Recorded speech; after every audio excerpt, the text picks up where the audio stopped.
Magandang umaga sa ating lahat. Ngayon ay March 31, 2024 at narito ang update ukol sa maging lagay ng panahon sa susunod na 24 oras.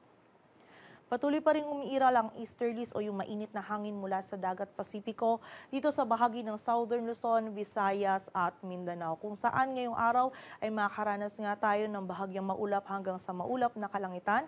Magiging mainit na panahon pa rin yung mararanasan natin, lalong-lalo na sa tanghali, at meron lamang tayong mga tsansa pa din ng mga isolated na mga pag-ulan, dulot yan ng mga localized thunderstorms. At sa kasalukuyan ay wala tayong minomonitor or namamataan pa na sama ng panahon na maaaring makaapekto dito sa ating bansa.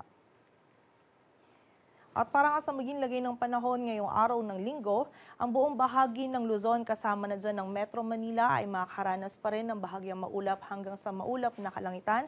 Magiging mainit na panahon pa rin po yung ating mararanasan, kaya kapag po tayo ay lalabas ay huwag nating kalilimutan yung mga pananggalang natin sa direktang init ng araw, at hanggat maaari po ay limitahan lamang natin yung mga ating outdoor activities, at kung hindi naman po may iwasan or yung nature ng trabaho natin ay sa labas or outdoor, ay from time to time po ay magpahinga po tayo, uminom ng tubig at sumilong po tayo upang maiwasan natin yung panganib na maaring idulot ng init ng panahon sa ating kalusugan. And also sa dapit hapon naman po or gabi ay meron din tayong posibilidad ng mga isolated, ito yung mga biglaang pag-ulan, pagkilat at pagkulog, dulot yan ng mga localized thunderstorms. Ang ating mga regional offices ay nagpapalabas ng mga thunderstorm advisories or mga babala ukol sa mga pag-ulan na ito.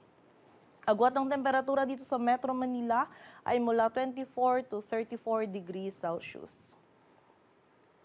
Samantala sa bahagi naman ng Visayas at Mindanao, maging sa bahagi din ng Palawan ngayong araw ay makaranas din tayo ng bahagyang maulap hanggang sa maulap na kalangitan.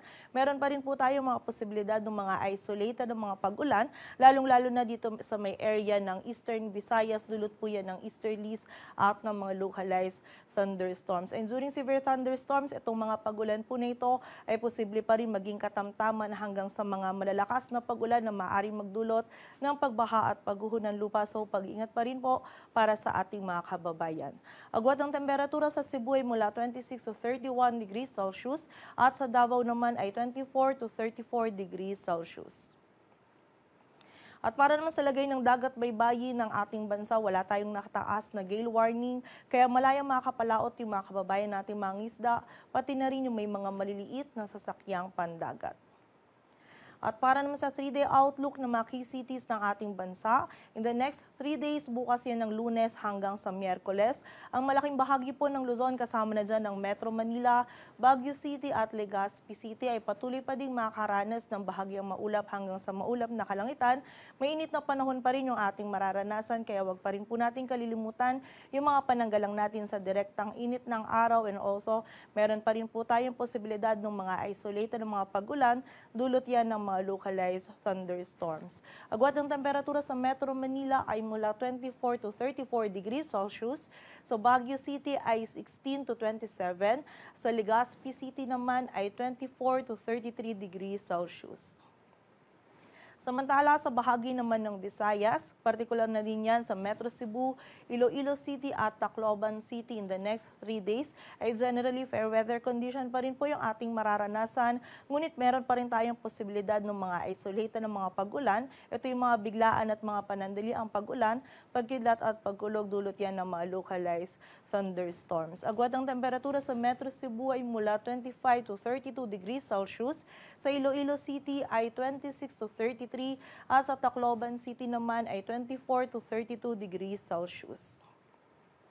Samantala sa bahagi naman ng Mindanao, kasama na dyan ng Metro Davao, Cagayan de Oro City at Zamboanga City in the next 3 days ay makakaranas din po tayo ng bahagyang maulap hanggang sa maulap na kalangitan, at meron pa rin posibilidad ng mga isolated ng mga pag-ulan, dulot yan ng mga localized thunderstorms. And muli po, during severe thunderstorms, ito mga pag-ulan dito ay posible pa rin maging katamtaman hanggang sa mga malalakas na pag-ulan na maaaring magdulot ng pagbaha at pagguho ng lupa. So pag-ingat pa rin po para sa ating mga kababayan. Agwat ng temperatura sa Metro Davao ay mula 24 to 34 degrees Celsius, Cagayan de Oro City ay 25 to 33, samantala sa Zamboanga City naman ay 24 to 35 degrees Celsius. Dito sa Metro Manila, ang araw ay sisikat mamayang 5:52 ng umaga at lulubog mamayang 6:08 ng hapon. Patuloy po tayo magantabay sa updates na ipapalabas ng Pag-asa at para sa mas kumpletong impormasyon, bisitahin ang aming website pag-asa.dost.gov.ph.